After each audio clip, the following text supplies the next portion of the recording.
ஆண்டின் பொதுக்காலம் 26வது வாரம் வியாழக்கிழமை. நற்செய்தி பகுதி லூக்கா 10:1-12. இன்றைய நற்செய்தியில் இயேசு 70 அல்லது 72 சீடர்களை இருவராக தான் செல்ல வேண்டிய ஊர்களுக்கும் இடங்களுக்கும் தயார் செய்ய அனுப்புகிறார். இயேசுவினுடைய செயல்திட்ட பணியாகிய நற்செய்தி அறிவிப்பும் குணப்படுத்தும் பணியையும் மேற்கொள்ள அவர்களுக்கு அதிகாரத்தையும் குணப்படுத்தும் ஆற்றலையும் கொடுத்து அனுப்புகிறார். லூக்கா 5:17 வாசிக்கிறோம். பிணி தீர்ப்பதற்கான ஆண்டவரின் வல்லமையை இயேசு பெற்றிருந்தார் என்று. தந்தையிடம் எதை பெற்றாரோ அதையே சீடர்களுக்கு கற்றுக் கொடுத்தார். கற்றவர்கள் 70 பேரை நற்செய்தி களப்பணி செய்ய அனுப்புகிறார். எண்ணிக்கை நூல் 11:24-25 இஸ்ரேல் மக்களில் 70 மூப்பர்களை தேர்ந்தெடுத்து இறைவாக்கினர்களாக மாற்றியது. புதிய ஏற்பாட்டில் இயேசு 70 பேரை ஏற்படுத்தி எல்லா இடங்களுக்கும் நற்செய்தியை பறைசாற்ற அனுப்ப போவதன் முன்னடையாளம் என்று விவிலிய அறிஞர்கள் கூறுகிறார்கள். இயேசுவின் அறிவுறுத்தல் இன்ஸ்ட்ரக்ஷன் மற்றும் பயண குறிப்புகள் டிராவலிங் டிப்ஸ். இதனுடைய சாயல் எலிசா தன் பணியாளன் கேகசிக்கு சொல்வதில் அங்கேயும் காணலாம். 2 அரசர் 4:29. பயணத்திற்கு சுமை வேண்டாம். இயேசுவின் அறிவுரைகள் செல்வத்தை மட்டுமே அடைவதில் ஆர்வம் கொண்ட அன்றைய பரிசேய குருமார்களைப் போல தன்னுடைய சீடர்கள் இருக்கக்கூடாது என்பதை மையப்படுத்தி இருந்தது. எங்கே என்ன கொடுக்கிறார்களோ அதை உண்ண வேண்டும். எந்த வீட்டில் அனுமதிக்கிறார்களோ அங்கே தங்க வேண்டும். கடவுளின் அன்பையும் பராமரிப்பையும் மட்டுமே சார்ந்து வாழ்கிறோம் என்பதை அவர்கள் வாழ்வு எடுத்துக்காட்ட வேண்டும் என்பதற்காகவே பல பயண குறிப்புகளை கொடுக்கிறார். இந்த குறிப்புகளில் நாம் 3 செய்திகளை இன்று பெறுகிறோம். 1. சாட்சிய பணி வாழ்வு.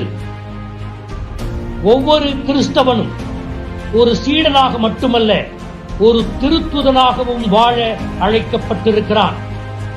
நாம் அனைவரும் இந்த உலகத்திற்கு அனுப்பப்பட்டது வெறும் வார்த்தைகளையோ யோசனைகளையோ அல்லது கோட்பாடுகளையோ பரிமாறுவதற்கு அனுப்பப்படவில்லை. மாறாக கடவுள் அனுபவத்தையும் இயேசுவின் அனுபவத்தையும் பகிர்ந்து இயேசுவின் அன்பையும் இரக்கத்தையும் அக்கறையையும் மக்களுக்கு அப்பட்டமாக தம் வாழ்வில் வெளிப்படுத்துவதன் வழியாக இயேசுவை மற்றவர்கள் நம் வாழ்வில் காணக்கூடிய விதத்தில் வாழ வேண்டும். 2. விடுதலை வாழ்வு பணி. நம்மையும் நம்மை சுற்றியுள்ள மற்றவர்களையும் அரக்கன் வடிவில் பல தீமைகள் நம்மை பீடித்து அடிமைகளாக்கி வைத்திருக்கின்றன.